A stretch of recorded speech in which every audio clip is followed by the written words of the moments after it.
Well, today we got a lot of stuff to get done. Got some parts ordered. We're gonna get after it.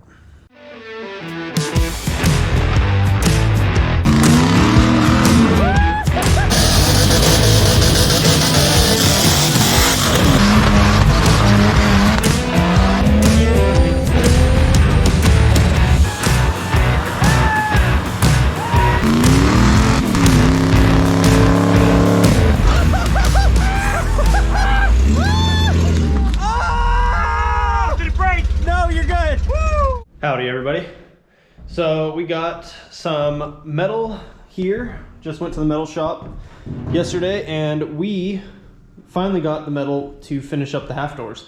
I have not touched these at all whatsoever. Funny thing is that's actually not what I'm focusing on today. Got the metal, it's been sitting there for a while, but it's not what I'm doing. As you can see, there is a much bigger piece of metal behind this. So this is some 1/8 inch. It's probably definitely overkill for the doors, but this is some 3/16, and this is going to be the start to our flat belly skid. So underneath here, don't mind all the transmission fluid, that is going to get fixed. It is leaking out of the dipstick tube. I have some proper sealant on the way, but if you look underneath, frame rail to frame rail, it is pretty much flat the entire way. The only issue we have is the transfer case that drops down about 1.5 inches right at this bend. So the entire way through is literally just completely flat straight across. Other than this little bump in the frame right here. So I got some stuff ordered from Ruff Stuff, some of the threaded weld-in washers. So I'll be drilling some holes, welding those in, and making a skid plate. But that's not the only thing we're doing. We also are going to be stretching the front end forward about 2 to 3 inches. If you guys remember, I cut out part of the cab. Not my favorite thing I've ever done to this truck, but the other side is actually closed off, which I'm gonna be doing to this, the driver side. So this side is actually capped off, not perfectly. We are going to be moving this front axle forward just a few inches. And I sat here for a while trying to figure out if I was going to just move the entire leaf spring mounts and actually lower the whole thing a little bit at the same time. Because originally I wanted to move this point up into here somewhere. But the issue with that I was coming across is that where this bushing is sleeved through the frame, I couldn't really move it up the equivalent amount because it would end up right here somewhere in this body mount. And I didn't want to do a bottom mounted shackle because this is already pretty close.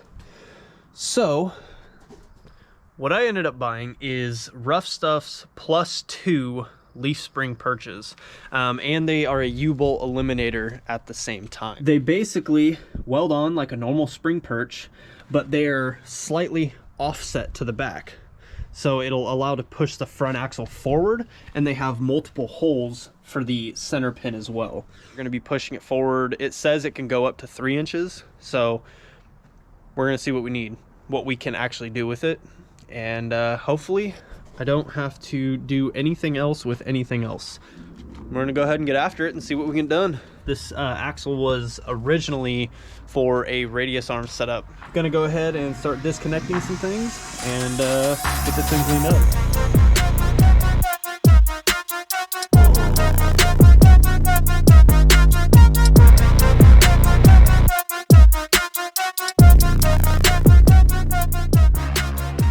So I just took the front driveline off and just pulled the slip yoke. If no one's ever seen this before, so I have a extra long slip splined yoke. So this is extremely long. I do not have a tape measure out here, but I mean this is well over a foot of spline. So for me to be pushing the front end forward, I am still gonna have probably about that much sitting in, and that's with it drooped out. So at ride height, I think right now it sits somewhere here or here. It'll probably sit about halfway. So the reason I actually took this all the way out is because I've been having a pretty bad noise in the front end, and I've found out that it is this U-joint.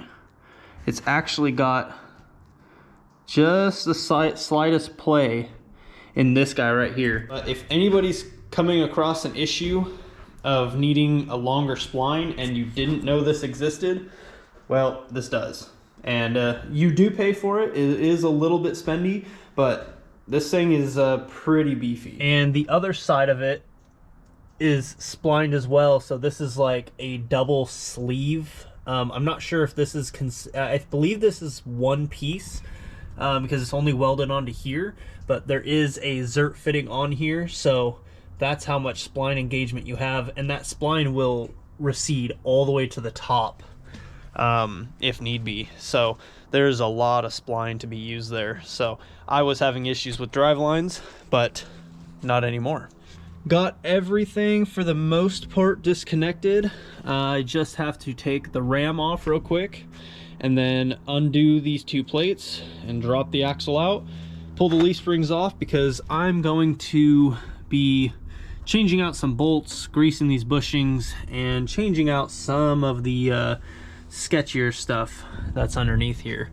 This front half's all right. There's just no washers, and I'm not really a big fan of it like that, so I'm gonna go ahead and change some of that stuff. But let's go ahead and get this axle out. Front axle is out of the truck, so got everything disconnected, and now I can go ahead and take these springs out and start replacing these bolts and everything else. Kind of double check over everything else while I'm under here. So just to show how bad this all became, obviously bushings are going to wear out, flexing and everything, but there is so much play in all of this. So my plan is obviously new bolts, try to get some new bushings, and then what I think I'm going to do, I don't want to put a plate on this front side because it does swing up to the frame, but I think what I will do is I will put a half brace on this side and then take these pucks out and do maybe a solid piece and see if I can upsize the bolts. As for the front side, I think it literally just needs to be tightened.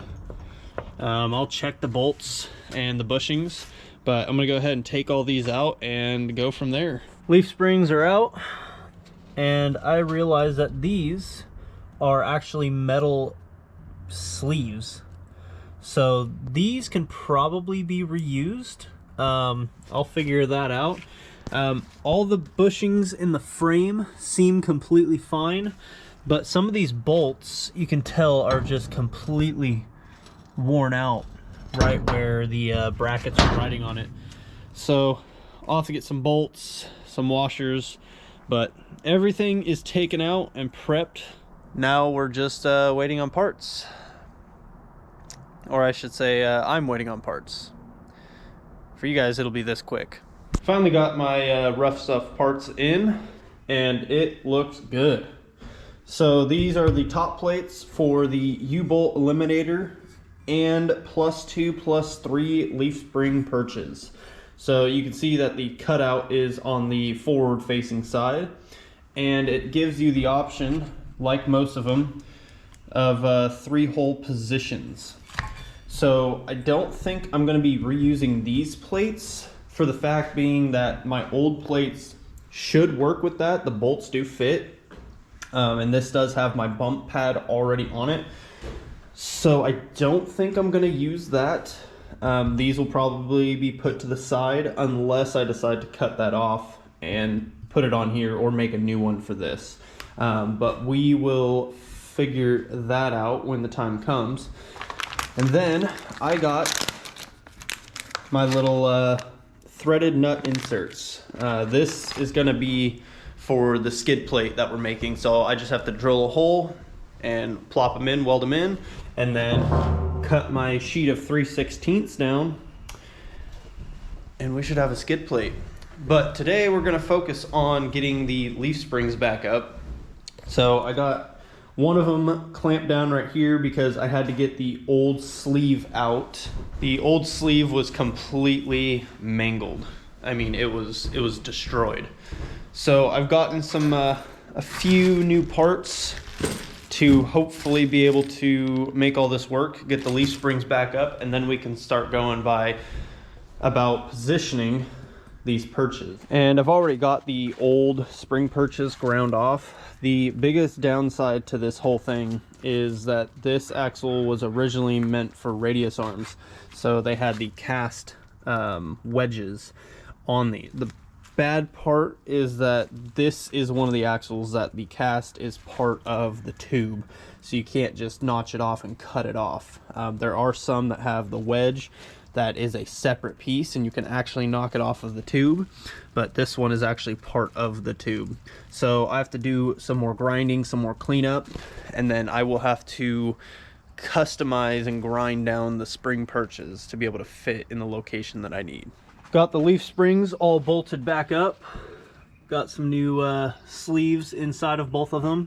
Everything is tightened down, and I am going to be welding a brace on this backside to keep this bracket from walking. And of course, my luck, look what I found.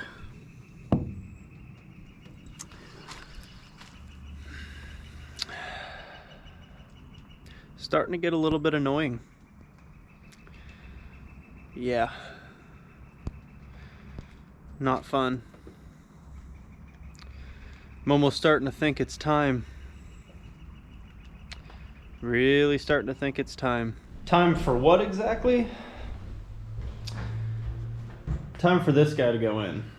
We got everything pretty close to as prepped as it's going to be, since these used to be cast wedges.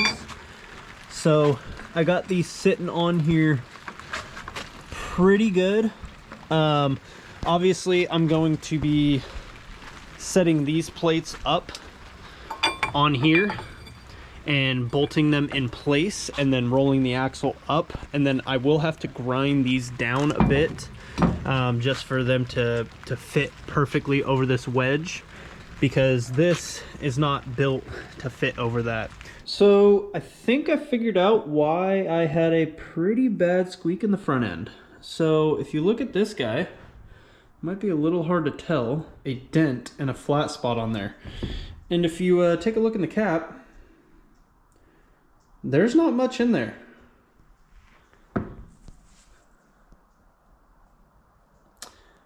Yeah, it's time to be replaced. A guy I met on our last wheeling trip in Elby, kind of was talking to him, and I was telling him about how the transmission leaks a little bit of fluid right where the dipstick tube goes in. As you can see on the trailer, once everything backflows, it'll just pull up out of there. I have put a new seal in there. I just don't think there's enough to push down to actually seal it.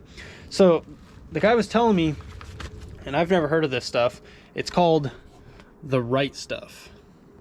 So he said this stuff will work wonders on everything. It doesn't matter if the surface is clean or not. Obviously I'm going to go ahead and clean it up, but I'm going to try to use this and see if it will properly seal it, because if I can get that to stop leaking, that'd be fantastic. And then we can go ahead and get on to the rest of this stuff. But that will be in the next video, because I am running out of time this weekend and the rain is just constant. I'm trying to fight it as best as I can, but the next video, we will be getting these spring perches on, and we will be getting that front axle back in, and we're gonna go wheeling. So as always, I hope you guys enjoyed this video, and I hope you guys stay off-road.